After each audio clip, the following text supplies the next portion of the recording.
کم عمر والا یا کوئی کم درجے والا کوئی حق کی بات کہیں تو ہم کہتے ہیں ہمیں زیادہ پتہ ہے. اب اس بات کو ہم آ کر ڈسکس کریں گے اس بریک کے بعد. ہمارے ساتھ رہیے گا. Let's take a short break. Welcome back ناظرین. میں آپ کو خوش آمدید کہتی ہوں ہمارے شو ہمارا دین آسان دین میں. ناظرین, بریک پہ جانے سے پہلے ہم یہ بات ڈسکس کر رہے تھے تکبر انسان کے اندر کس طریقے سے ڈیولپ ہوتا ہے, تکبر کیا ہوتا ہے.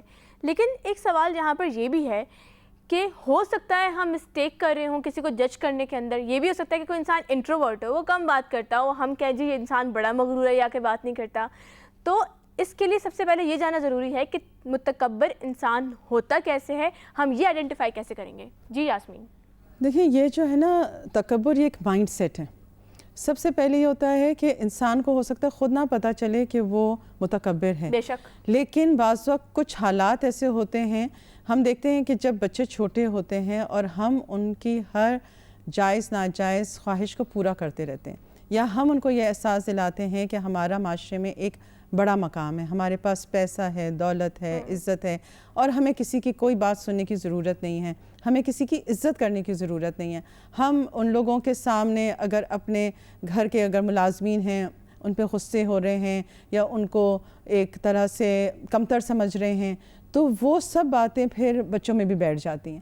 اور پھر ہم دیکھتے ہیں کہ بچے جو ہیں بعض وقت پھر وہ اگر ان کا کوئی بھی میٹ ان کا خیال کریے تو اس کے ساتھ ایک بہت بدتمیزی کا رویہ کرتے ہیں یا ان کے ساتھ بدتمیزی سے بات کرتے ہیں. اب اس میں وہ جو غریب انسان ہے وہ تو اس بچے کو کریکٹ نہیں کر سکتا. اس وقت بہت بڑی ڈیوٹی ہوتی ہے والدین کی کہ وہ اپنے بچوں کو کریکٹ کریں. اب والدین اگر ایسے موقعوں پر گھر میں نہیں ہیں یا وہ توجہ نہیں دے رہے تو یہ عادت پکتے پکتے پک جاتی ہے. It is a habit formation. اور اس کے اندر جب یہ بچے بڑے ہوتے ہیں اور والدین جو ہیں ان کو پیسے کی فراوانی ہو اور ان کو ہر طرح کی آسائش ہو اور اس یعنی کہ آپ ان کو ہر چیز وہ دے دیتے ہیں, کیونکہ دیکھیں جو بچپن میں اگر آپ کو ریوارڈ اینڈ پنشمنٹ کا کانسیپٹ نہیں پتہ اور آپ کو یہ پتہ ہے کہ آپ جو چاہیں گے وہ آپ کو مل جائے گا, تو آپ نے وہ دوسری سائڈ آف دا پکچر دیکھی ہی نہیں, تو اس کے اندر لازمی آپ کا دماغ خراب ہو جائے گا. مجھے لگتا ہے کہ بچوں کے منہ سے ایسے جملے نکلتے ہیں جس سے ہم پک کر سکتے ہیں کہ اس بچے میں آہستہ آہستہ وہ ایروگنس کا بیچ آ رہا ہے. کچھ دنوں پہلے ہی ایک گاؤں میں جانے کا اتفاق ہوا. اس بچی سے میں نے پوچھا کہ بیٹا آپ پڑھتے نہیں ہو؟ انہوں نے کہا نہیں, 8 کلاس کے بعد میرے والدین نے مجھے اسکول سے نکال لیا. تو میں نے کہا کیوں؟ انہوں نے کیا کہا؟ وہ جاگیردار گھرانے کی کوئی بچی تھی وہ. تو انہوں نے کہا کہ ہم عام لوگوں جیسے لوگ نہیں ہیں. بالکل. اب یہ جو چیز ہے کس نے انسٹل کر دی؟ ان کے بڑوں نے. تو یہ جو ہے نا یہ آپ دیکھیں کہ یہ بعض و خاندانوں میں یہ جنریشن آفٹر جنریشن آتی ہے. اب آپ اگر صرف رشتہ ہی کرانے جائیں, ایک عام سی بات ہے, ہم سب مسلمان ہیں, کوئی ایک صوبے میں رہ رہا ہے, کوئی دوسرے صوبے میں رہ رہا ہے, لیکن اگر جب آپ رشتہ کرانے جاتے ہیں سامنے اچھا کوئی لڑکا آ جاتا ہے تو لڑکی والے کہتے ہیں نہیں جی ہم اس خاندان میں شادی نہیں کریں گے, ہمارا خاندان اونچا ہے. تو یہ جو خاندان کی باتیں کرنا شوز کہ آپ کے اندر یہ مائنڈ سیٹ ہے کہ we are superior than the other person. حالانکہ اللہ سبحانہ تعالیٰ کہتے ہیں کہ اللہ کے نزدیک عزت والا وہ ہے جو تقویٰ میں زیادہ ہو. اب ہم کس کا تقویٰ دیکھتے ہیں؟ ہم صرف پیسہ دیکھتے ہیں یا ہم باہر کا ایک ان کی وہ جسے کہتے ہیں نا جاہ و حشمت دیکھتے ہیں, اور ہم سمجھتے ہیں کہ چونکہ ہم سردار ہیں یا کوئی بھی ہمارے نام ہوتے ہیں, کوئی بھی اگر آپ کے ایک بڑی پوزیشن ہے آپ کی گاؤں میں, تو آپ کسی ہو سکتا ہے جو دوسرا بچہ ہو وہ پڑھا لکھا ہو, سمجھدار ہو, عقل مند ہو اور وہ پیسے میں آپ سے کم ہو, لیکن عقل سمجھ تمیز طریقے میں وہ برابر کا ہو, تو ہم اس کی ساری کوالٹیز کو نظر انداز کر دیتے ہیں کیونکہ وہ ہمارے عام طور پہ کیا کہا جاتا ہے وہ ہمارے برابر کا نہیں ہے. تو یہ مائنڈ سیٹ ہے جو ہم, اور اس کے بہت زیادہ نقصانات ہیں, یعنی کہ اس کے کانٹرری ہمارا دین ہمیں یہ کہہ رہا ہے کہ اس میں اتنی آسانی ہے کہ حضرت بلال حبشی جو کہ ایک غلام تھے ان کی قدموں کی چاپ جنت میں سنی گئی. ہمارا دین ہمیں کیا بتا رہا ہے, وہ کتنی آسانیاں دے رہا ہے, اور ہم کیا کر رہے ہیں یہاں پر. آپ دیکھیں کہ ان کو کیا رتبہ دیا گیا کہ انہوں نے خانہ کعبہ کے اوپر کھڑے ہو کر اذان دی. بے شک. اب ہم سوچ سکتے ہیں ہمارے اندر تو ڈویژن ہی ہو جاتی ہے رنگ پر اور نسل پر اور پوزیشن پر اور سٹیٹس پہ.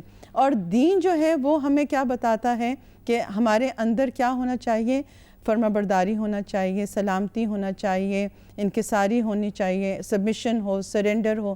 لیکن جب ہماری بیس یا اٹھان ہی تکبر پہ ہوگی، اور تکبر کے ساتھ جو ایک نیا فیکٹر ہو جاتا ہے وہ ہو جاتا ہے سٹبننس.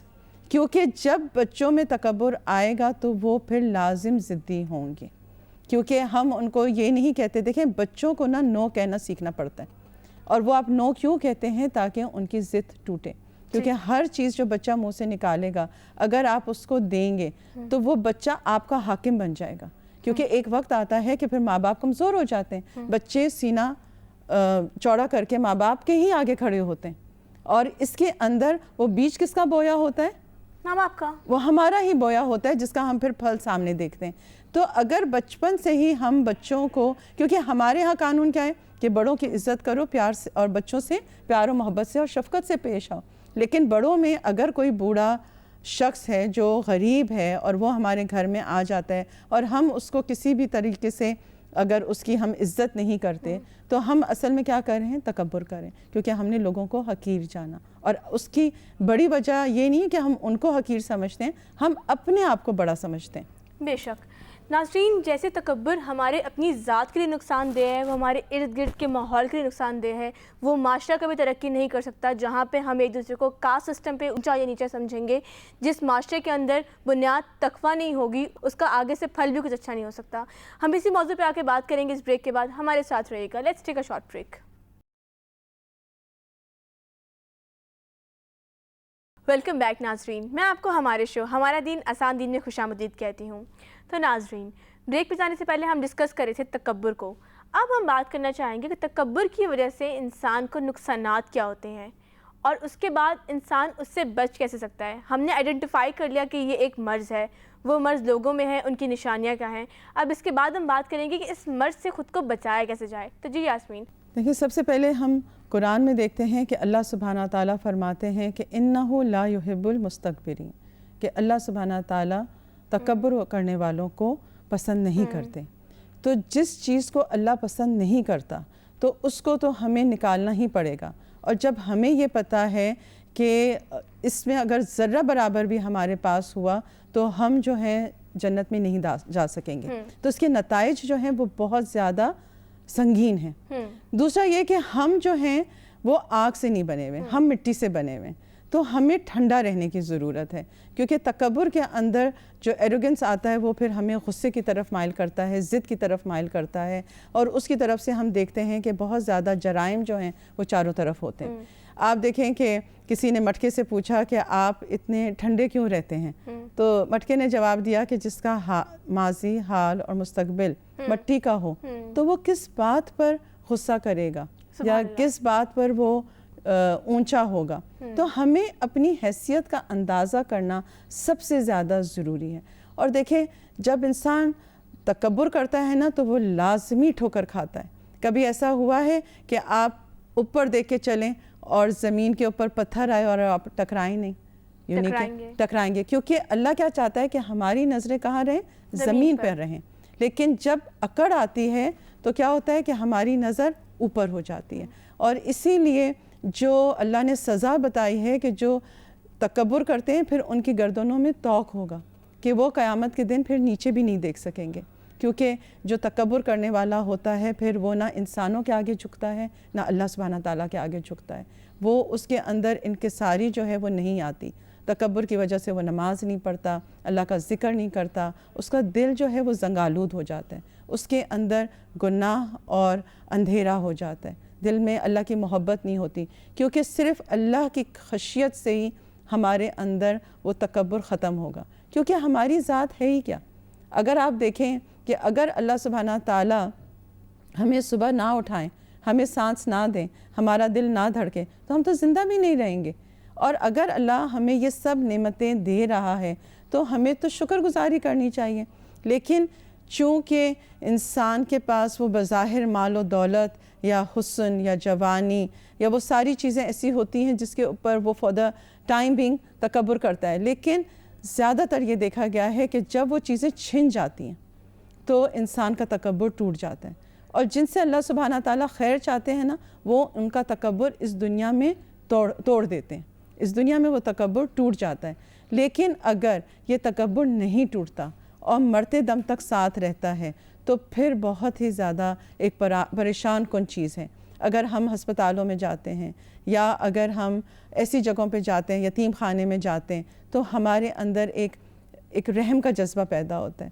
تو اسی لیے کہا جاتا ہے کہ اگر آپ کے اندر، اگر آپ کو اپنے کہتے ہیں نا کہ یتیم کے سر پر ہاتھ پھیریں تو آپ کے اندر ایک نرمی آئے گی.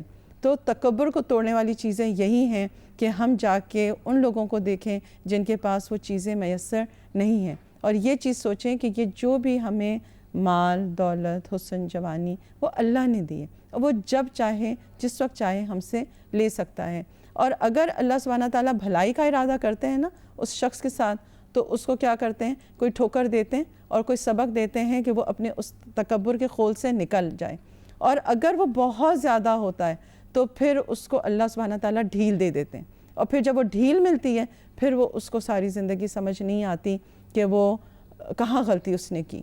تو آپ دیکھیں گے کہ فرعون جو ہے اس کو کب سمجھ آئی کہ اس نے اللہ کا حکم ماننا ہے، جب اس کی جو موت تھی وہ بالکل اس کے سامنے آ گئی. تو اس وقت کی معافی اور اس وقت کا شرمندگی اللہ سبحانہ تعالیٰ پھر قبول نہیں کرتا.